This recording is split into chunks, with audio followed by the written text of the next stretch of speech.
The Kestrel Drift Station floated in the shadow of a dying star, its metal hull scarred by decades of trade disputes, abandoned treaties, and quiet desperation. It wasn't a place anyone visited by choice. You came to Kestrel because you were told to, or because there was nowhere else left to go. I was there because I followed rules. My name is Evan Holt, Logistics Officer for the Terran Interstellar Authority.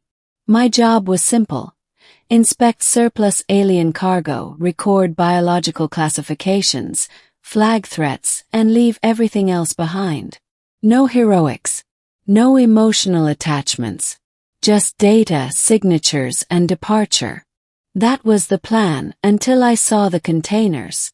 They were stacked at the far end of Dock 9, half hidden behind obsolete machinery and flickering hazard lights. No security fields, no warning sigils. Just dull gray crates stamped with alien glyphs that translated to a phrase that made my stomach tighten. Essential, disposable, free claim.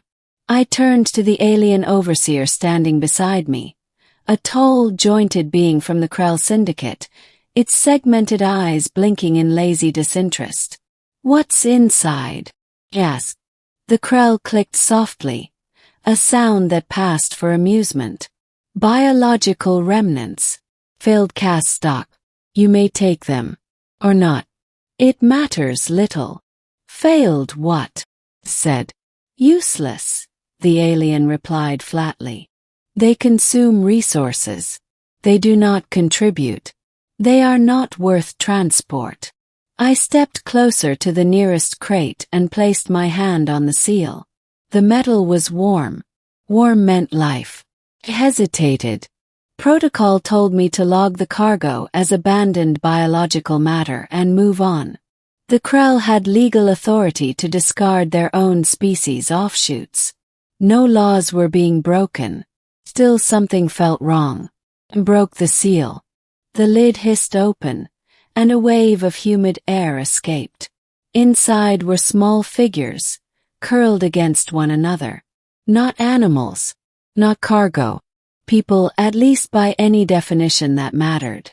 Their bodies were thin, semi-translucent, with faint bioluminescent veins glowing beneath their skin.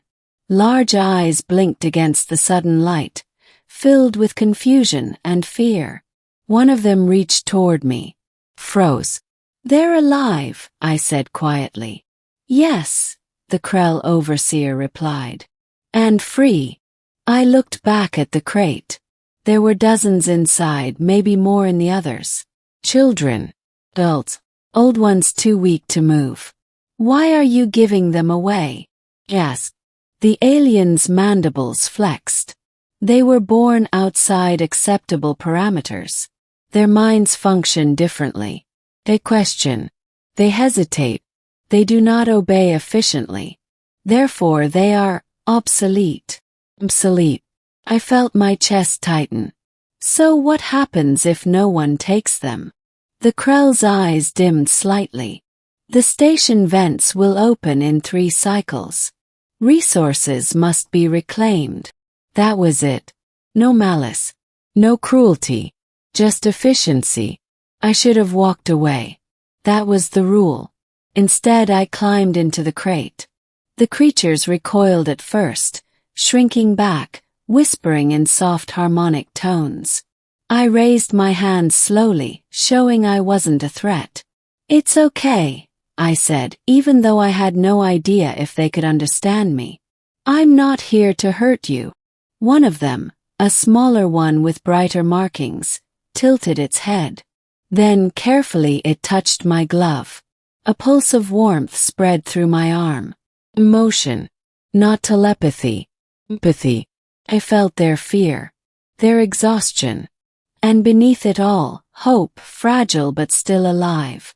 I climbed back out and sealed the crate. "I'm taking them," I said. The Krell paused. "You are not required to." "I know. You will assume responsibility. Feeding. Transport. Medical liability." "I know. They will contribute nothing to your species." I met its gaze. That's not always how value works. There was a long silence. Then the alien stepped aside. Very well, human. Take your useless cargo. My ship's AI nearly locked me out when I rerouted power to life support systems in the cargo bay.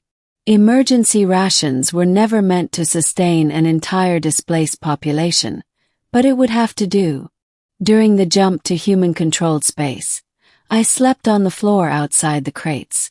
They didn't trust me yet, but they watched. When we arrived at Haven Reach, the problems began. The authority wasn't pleased. You brought what aboard a civilian station? My superior snapped over the comm. Displaced sentients, I replied. Abandoned by their own species. They're unregistered, unclassified, potentially dangerous. They're refugees, I said. And they're alive because I refused to walk away. There was silence. Then bureaucracy, quarantine, hearings, threats of disciplinary action. Through it all, the creatures waited. Quiet, patient, watching everything with unnerving awareness. They learn quickly. Too quickly. One night, as I sat outside their temporary habitat, the small one from the crate approached me. Its voice didn't enter my ears. It entered my mind. Chose. I swallowed. Yeah. I guess I did. Why? No alien had ever asked me that so directly. Because someone had to, I said. And because leaving you there would have made me less than human. The being studied me for a long moment. Your kind fears what does not conform. So does ours. Yeah, I said softly. We're not so different. The hearings dragged on for weeks. Some argued for relocation. Others wanted them sent back. A few suggested weaponization. Their empathic abilities were remarkable. I stood my ground. They are not tools, I said before the council. They're people who survived a system that failed them. In the end, the vote passed by one margin. The beings were granted protected sentient status. A new colony was authorized. Quiet. Far from trade routes. A place to grow without being measured by efficiency.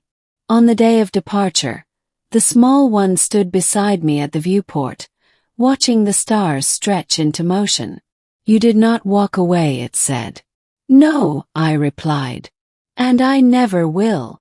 The galaxy didn't change overnight. The Krell Syndicate continued their practices. The Authority continued their paperwork. But somewhere beyond mapped space, a people once labeled useless were building something new. And I had learned something important. In a universe obsessed with utility, choosing compassion is the most radical act of all. Sometimes the line between hero and bystander is only a single step away. And sometimes, refusing to walk away is enough to change everything.